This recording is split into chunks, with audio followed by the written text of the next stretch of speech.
The Peachtree War, also known as the Peach War, was a large-scale attack by the Susquehannock Nation and allied Native Americans on several New Netherland settlements along the Hudson River, centered on New Amsterdam and Pavonia on September 15, 1655. The attack was motivated by the Dutch conquest of New Sweden, a close trading partner and protectorate of the Susquehannock. The attack was a decisive victory for the Native Americans, and many outlying Dutch settlements were forced to temporarily garrison in Fort Amsterdam. Some of these settlements, such as the Staten Island colony, were completely abandoned, while others were soon repopulated, as Director-General Stuyvesant shortly repurchased the rights to settle the west bank of the North River from the Native Americans. Background: in March 1638, Swedish colonists led by Peter Minuit landed in what is today Wilmington, Delaware, proclaiming the west bank of the Delaware River to be New Sweden. The area had previously been claimed by both the English and the Dutch, but,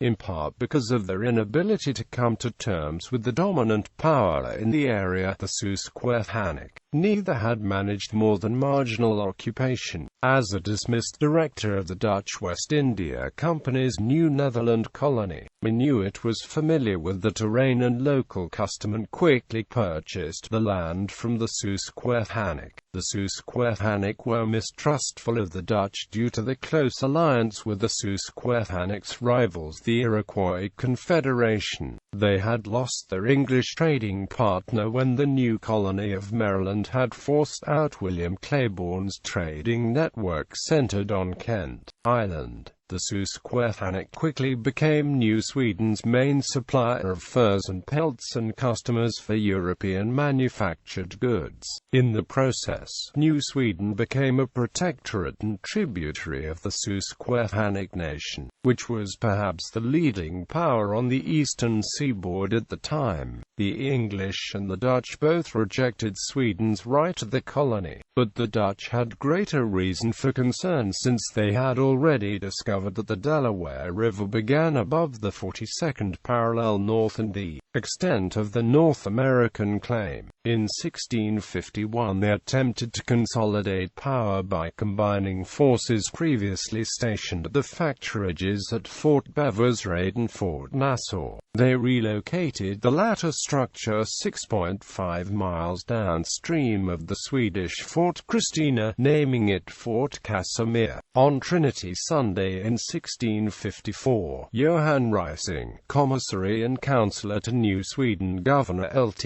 Colonel Johan Prince, began his attempt to expel the Dutch from the Delaware Valley. Fort Casimir was assaulted, surrendered, and renamed Fort Trefaldier, leaving Swedes in complete possession of the colony. On June 21, 1654, the Indians met with the Swedes to reaffirm their agreements. Between September 11 to 15, 1655, an armed squadron of ships under the direction of Director-General Peter Stuyvesant seized New Sweden. A few days later, the Susquehannock retaliated. The attack, though the territory was further inland and to the south, the Susquehannocks had achieved a dominant political and military position in relation to the Lenape. This allowed them to assemble an army of warriors from multiple allied and neighboring groups that included the local population. An army of 600 warriors landed in New Amsterdam, wreaking havoc, without killing, through the narrow streets of the town, which was mostly undefended, as the bulk of the garrison was in New Sweden. They later crossed the North River and attacked Pavonia.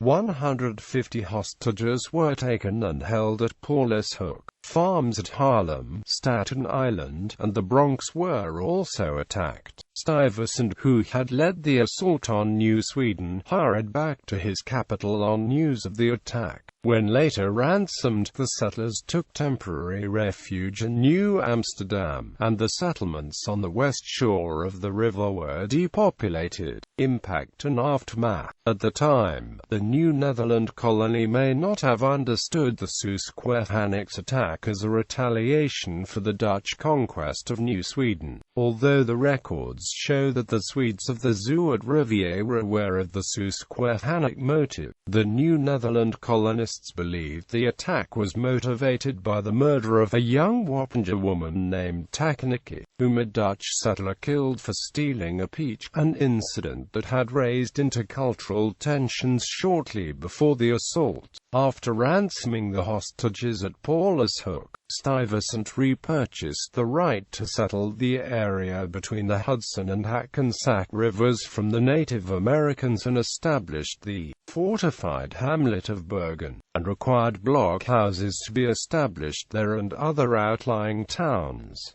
The nascent colony of Cornelis Mellon on Staten Island was abandoned. One of the farms known to have been raided and burned was that of democratic reformer and champion of local self-rule Adrian van der Donck. Records show van der Donck to have been alive in August and dead by the following January, and indicate that there was some sort of inquiry into the sacking of his home in the raids. As a consequence, it has been speculated that he may have died in or as a consequence of the war, although there is no definitive record of his manner of death. If so, this would be ironic both because van der Donck was a respectful pioneer in Native American ethnography and linguistics, and because he was the political nemesis of Stuyvesant. Additional reading: Cynthia J. Van Zandt, Brothers Among Nations, The Pursuit of Intercultural Alliances in Early America 1580 to 1660.